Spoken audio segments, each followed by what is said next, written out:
the microglial cells in the baby and through our whole lives, they help germinate. There's a special word for it again, which I can't. Neurogenesis. They neurogenocide I'm sure that's the wrong word. It sounds like the death, doesn't it? The neurogenesis of the neurons. The glial cells are like the midwives for that. They actually help bring them into existence, and they also play around with all of the synapses and get them working. But the microglial cells, how they mend things and how they get rid of neurotoxins or bacteria or viruses, is they eat them. So if there's a virus there, they eat it, and they've got this big stomach inside them that breaks it down. And so if you've got synapses that these microglial cells don't like, or if you're thinking in a way that it decides you shouldn't do, it eats all of those synapses and completely rewires your brain for you.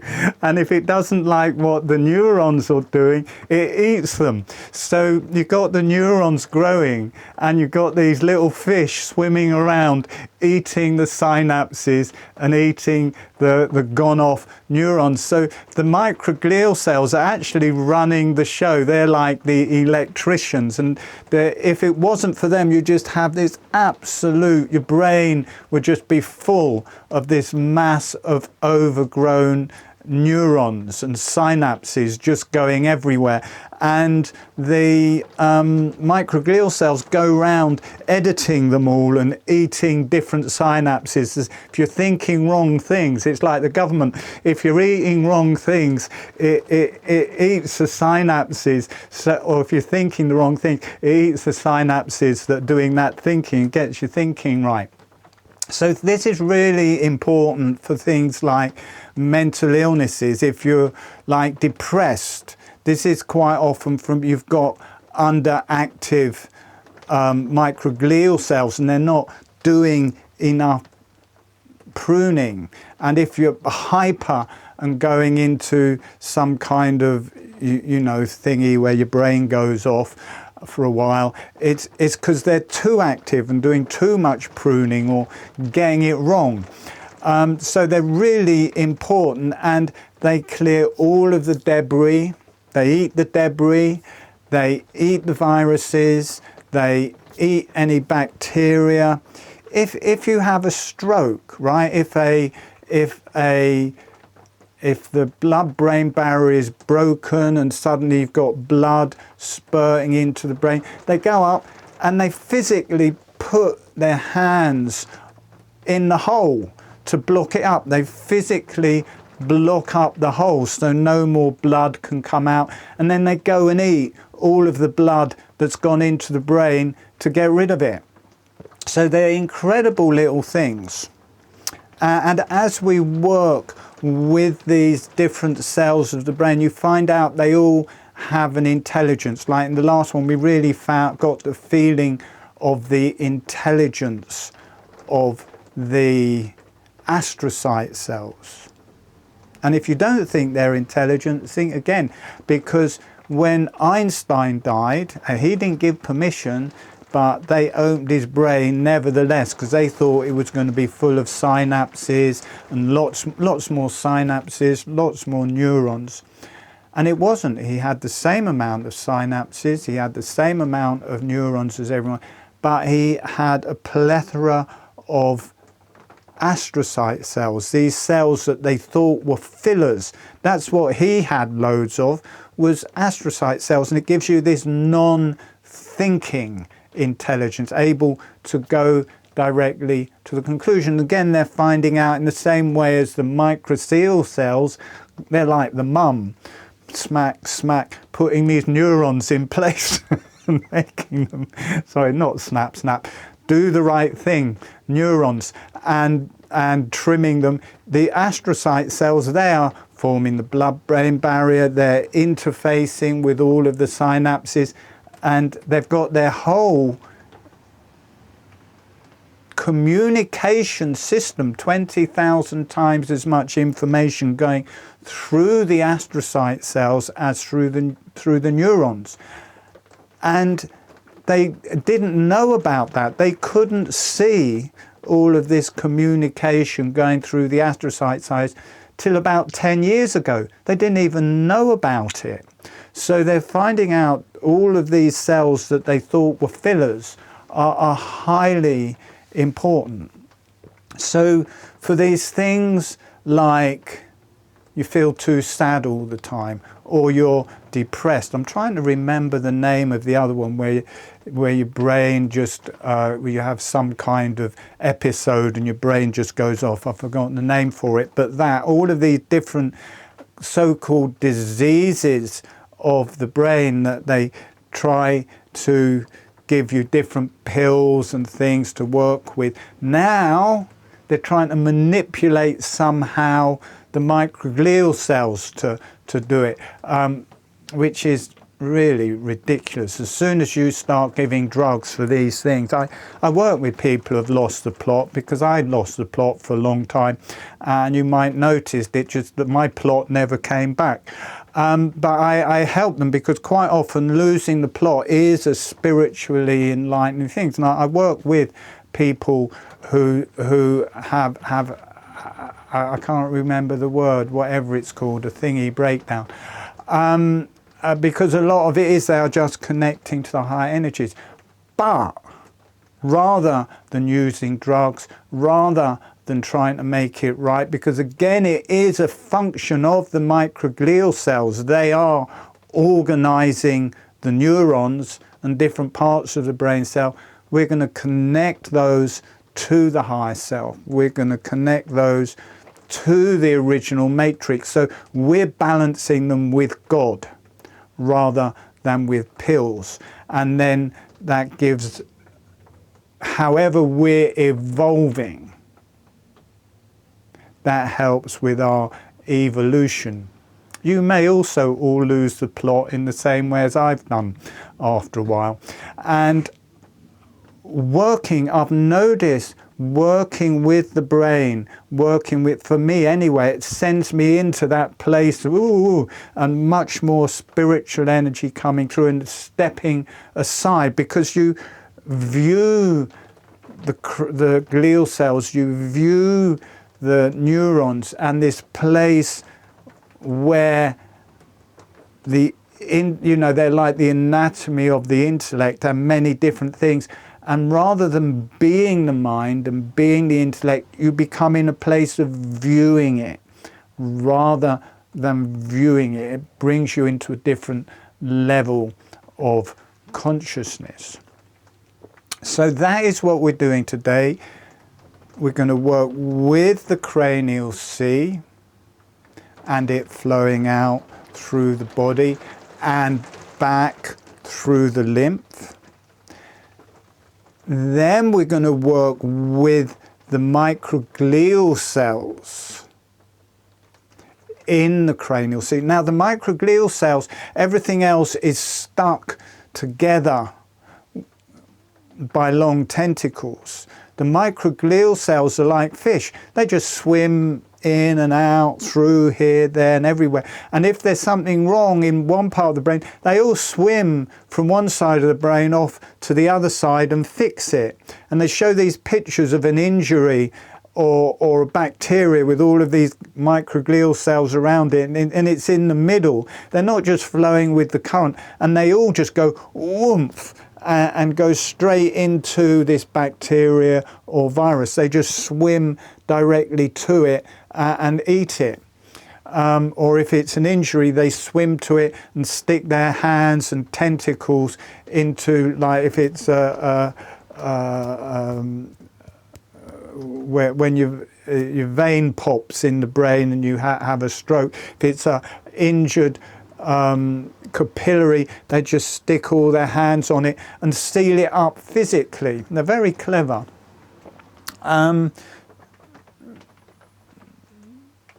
Wave your hands if I've totally confused you. Wave your hands if you found that insightful. Great, good, wonderful. You probably will never hear that from anyone else. So let's just give a couple of pictures again. Unfortunately, I haven't got a big picture of a microglial cell, but there's one there, and it's got all of these funky little tentacles coming out of it, and it swims around. It's not connected to anything. It swims around like a little fish, and it's got all of these tentacles, and they change shape. For different jobs, they change shape and they mutate into different sizes, but it's basically a body with loads of tentacles, and they swim around and fix things and eat things, and they prune. I'm not sure, they must prune astrocyte cells as well, but they definitely prune the synapses on the neurons. These are the synapses. See, these are going to another neuron, and then they're coming to this neuron. It's going up, and they might think, "Well, don't like these synapses here going in this side," and they eat them all. They eat them all up, so they're gone, and it's just got synapses on this side, and that makes us think right or have a healthy head, and otherwise we just have too many synapses. And if the neuron is injured or not working properly, or got a virus in it or a bug in, it'll come up and it'll just eat the whole neuron. And if any of the cells are under par or not working, just goes up and eats them right up. So, you know, they're right little sods, I tell you. They just eat everything. So you don't want to leave your microglial cells hungry, because they'll just eat your whole brain up, or you don't want too many of them anyway. But they are 10% of the brain are these little critters that eat everything. 10%. And they're continually trimming your brain and making it work properly, and doing I can't remember the name, whatever it is what you get with fasting, when the bad cells die off and the body utilize those bad cells or everything from them. The autophagy, they do all of the autophagy. They think, well, that cell's not working very well, I'll eat that one. And then they utilize all of the fluids and everything from those cells. So there's that. So the cranial C is the big area. In the body, all of the cells are stuck together. In the brain, they're all tentacles, so there's this whole sea of fluid. So the fluid is 99% water, the brain is 90% water. So that extra bit is the material in the cells and stuff. So got a C in your brain. That C flows down the capillaries, the myelinating glial cell capillaries in the nerves, comes out of the nerves, joins into, well, goes between the cells of the body, and we're going to more visualize that going back in the lymph to the body, then through the brain again. And then we'll be looking at all of these microglial cells in the cranial sea, swimming around like fish, and how they relate to the immune system in the body, but specifically the immune system in the lymph. And there's a huge amount of immune system in the lymph. So that's all part of one circuit.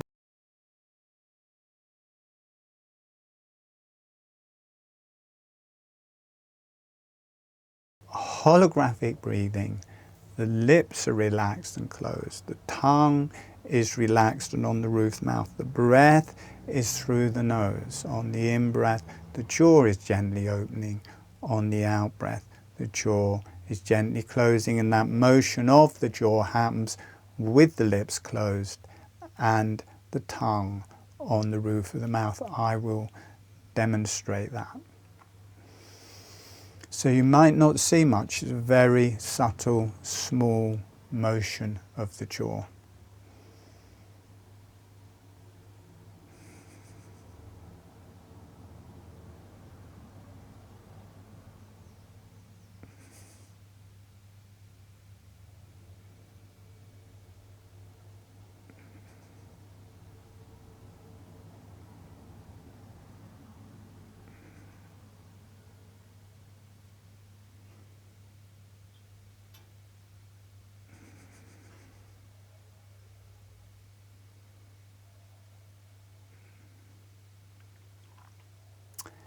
And straight away it becomes very, very meditative, very healing. If you are new, it's good to do the first part of this meditation sitting up, because holographic breathing is deeply relaxing and often people fall asleep. And if you fall asleep halfway through learning it, you won't learn holographic breathing. So it's good to be awake through the instructions of learning holographic breathing. Once it just becomes natural, once it's going, it's like an initiation, it just starts. Then you can lie down or however you want to be. But if you're new, it's best to start this sitting, and then when we get into the cranial part, you can do that lying down if you so wish. Or as we expand out, once you're doing it, you'll know, once it's activated and going, you'll know at that point if you want to lie down or lie back, that's fine. And if you do fall asleep in the first bit, just play the meditation again. All right, we are going to start. Closing your eyes. For people who know holographic breathing, gently doing holographic breathing. Those who don't, just breathing naturally and easily. To start off with, before we go into the holographic breathing, we are going to connect to some resources. So nice, soft, relaxed breath, sending a smile, sending some energy to the earth. And allowing the earth to say hello back. Allowing yourself to receive from the earth. And notice what that feels like through your body and through your energies. And sending a smile, sending some energy to the higher self and the beneficial energies, any divine teachers, divine energies, healing energies, as long as it's beneficial, connecting to the higher self and the beneficial energies, and allowing the higher self and the beneficial energies to say hello back. Notice what that feels like through your body and through your energies.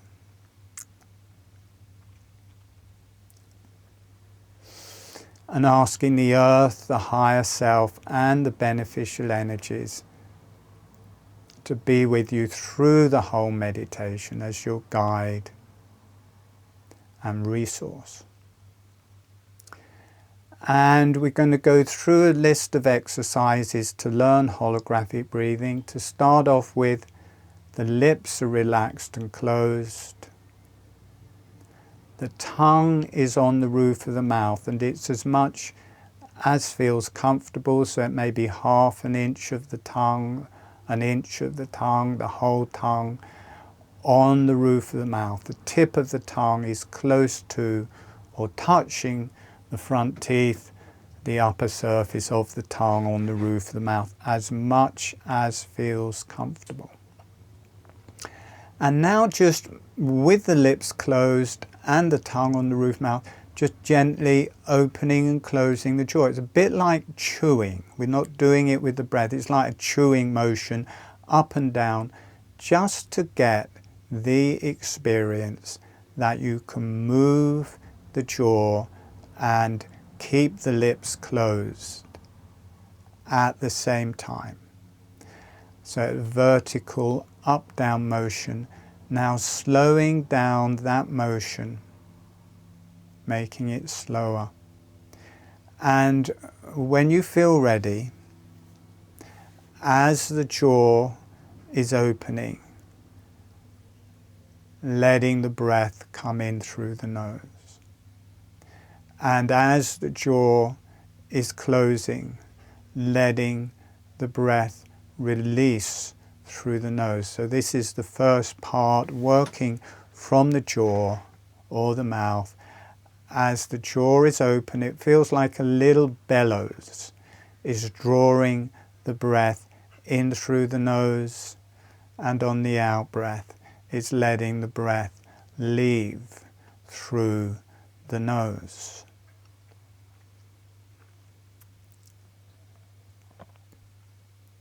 Relax the back of the head, relax the back of the neck. Jaw relaxes open, the breath comes in through the nose. The jaw relaxes closed, the breath leaves through the nose.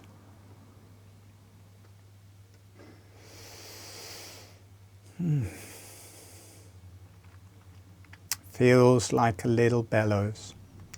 When the jaw is closing, it just relaxes closed. The teeth either just very lightly touch or are just slightly separate, so the jaw does not become fixed. The jaw relaxes open, the breath comes in through the nose.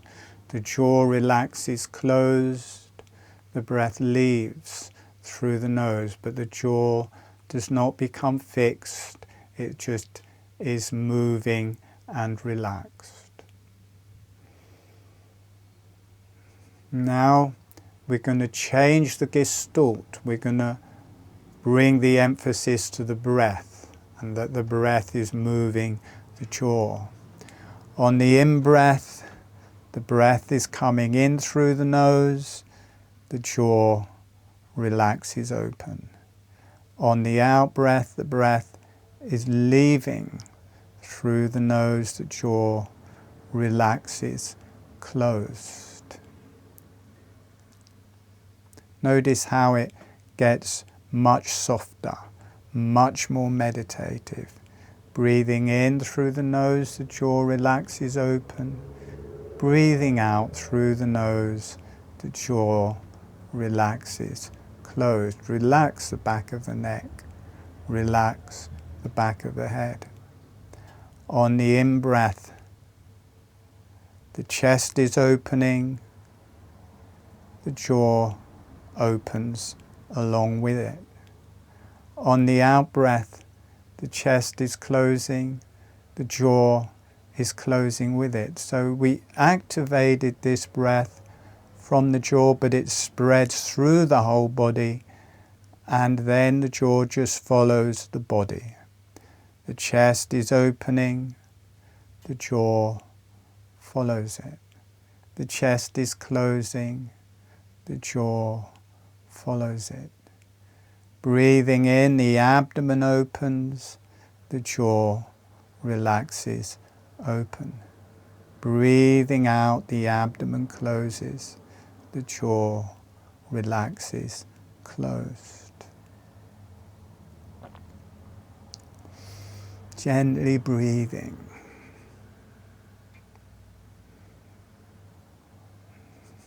Feeling right down into the pelvis is opening on the in-breath, the jaw opens with it. The pelvis closes on the out-breath, the jaw closes with it. The arms, legs, hands and feet subtly opening on the in-breath. The jaw relaxes open, subtly closing on the out-breath. The jaw relaxes closed. So it starts working through the whole body. But notice also that in a very subtle way, the whole face has started to breathe. The cranium has started to breathe. The brain and central nervous system have started to breathe. It opens this breathing motion through every cell. Notice how you feel every cell opening on the in-breath, every cell closing on the out-breath. The whole body breathes, every cell breathes, and you can feel all of the fluids through the whole body. You can feel the energies connecting all the energy circuits and this deep quality of meditation. You can feel the earth. You can feel the higher self. You can feel the energies transiting from these through the whole body. Everything is breathing.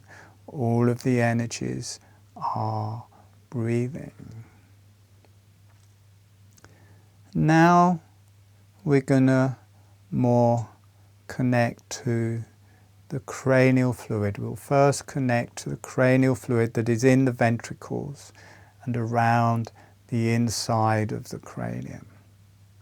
So feeling the sideways motion as if the face and cranium opening out to the sides as you breathe in, face and cranium closing medially, and the whole body opening out to the sides and the in-breath closing medially. This sideways motion connects you to the fluids and the cranial fluids. And the whole cranium opening out sideways, closing medially on the out-breath. And inside the cranium, a thin layer inside, you've got a layer of cranial fluid opening on the in-breath. So you can feel this layer of 99% water, glucose and oxygen, salt, inside the cranium. And then going in, kind of from the ears going in, there's two lateral ventricles full of just pure cranial C. They're breathing in, they're opening out to the sides on the in-breath, breathing out, they're relaxing back in. And these have tubes coming to middle of them, right in the middle of the thalamus, the third eye there, the third ventricle opening on the in-breath, closing on the out-breath. And this drops down through the midbrain, the pons, the medulla oblongata, right down this fine tube, right down the center of the spine, opening out on the in-breath, closing on the out-breath. And that's around the inside of the cranium and then lining the dural tube going down around the spinal tube, whatever it's called. And so that is the cranial fluid. And now every part of your brain, every cell of your brain is connected by these long tentacles. The brain is 90% water. And the cranial sea is 99% water. And between every cell, which looks like seaweed or little squids or sea anemones, this is all cranial sea. It's the same fluid as in the ventricles. So rather than just this fluid in the ventricles and around, the whole brain, the ventricles, the central nervous system, the whole body of it, this is all water. Opening on the in-breath, closing on the out-breath. Notice the difference, how different that feels. Feeling that water right down, surround your spine. It is your spine. It is in the center of the spine. It goes right down into the sacrum at the bottom of your spine. So suddenly there's this much bigger volume of fluid, 5, 6, 7 times more fluid. If you include everything in there, much bigger volume of fluid. Breathe. Relaxing. So now that is all contained in the dural tube and around the brain in what's called the dura. But then this all now allow this to flow out through the nerves.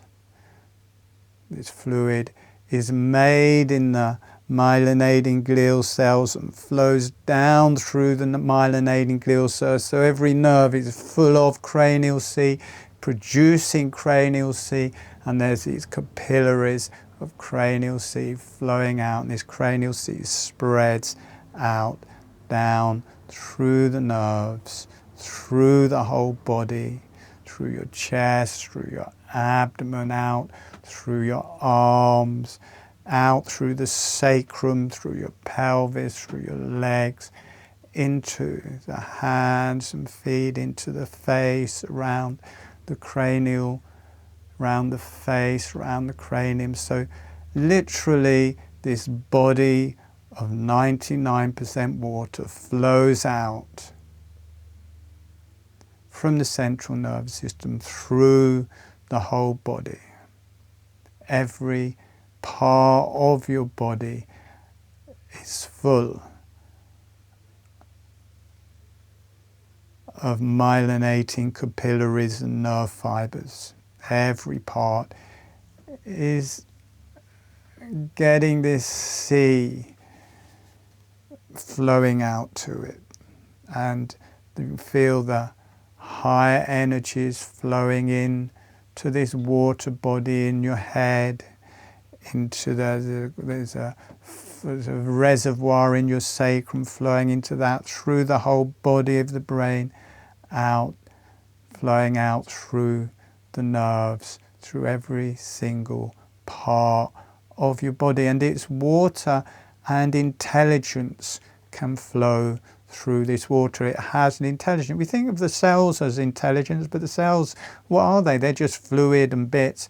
The cranial C has an intelligence to it. It's a particular intelligence that flows through 99% water, and you feel that connecting to the higher self, flowing down through the cranial C, flowing out through every nerve, connecting to every cell, every part of your body.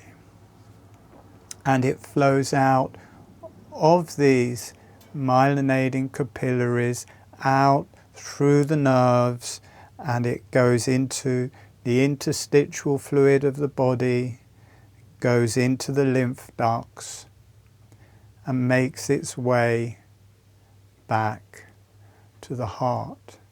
It comes to the heart, the blood, all the toxins, all of the different carbon dioxide is removed in the lungs, the toxins are removed in different parts of the body, and it's pumped out afresh from the heart, through the body to the brain, and in those 400 miles of capillaries through the brain, it's creating cranial C. Through the choroid plexus in the ventricles, it's creating cranial C. All the myelinating glial cells are filtering that cranial C and producing their own cranial C within them. And in the nerves, as it flows out through the nerves, it's flowing down like capillaries, but also they're filtering. The myelinating glial cells are filtering and making their own cranial C. So you've got this big, vast amounts of cranial C flowing through the body with this intelligence. And the different parts of the body, the different organs have their own energies, and the cranial C changes its qualities. It's like water, it absorbs energies, it absorbs qualities, and as it travels through the body, it picks up these different qualities and works with these different qualities and heals and removes toxins. It's this fine fluid for removing the toxins from the neural tissue. So it's providing all of the nutriments in the salt and glucose and different things, and it's removing the carbon dioxide, removing the toxins from the brain, from the nervous system. And the immune system for the nervous system is swimming in this cranial sea, so it's killing any viruses, it's killing any diseases. And then these toxins, dead viruses, they leave through the membranes around, through the dura, through what I call the one brain, out into the lymph. The carbon dioxide is breathed out, the toxins are removed, and we start again. Breathe and relax, and that whole fluid connects to the divine energies, to the earth. Let the divine energies come down into your head, into this water, and heal through the water. That energy, that intelligence flowing, moving through the water, through your whole body, healing you deeply. And breathe. We're going to come back in about a minute, allowing that all to relax and ground.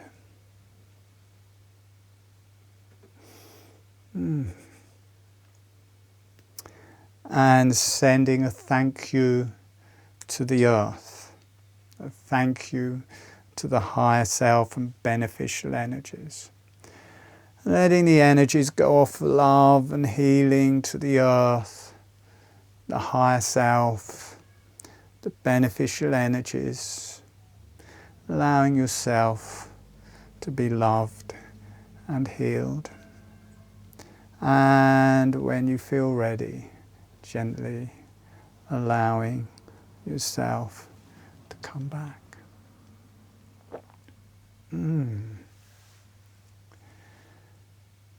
Wow. So there's the other video that goes along with that. That is in a link below.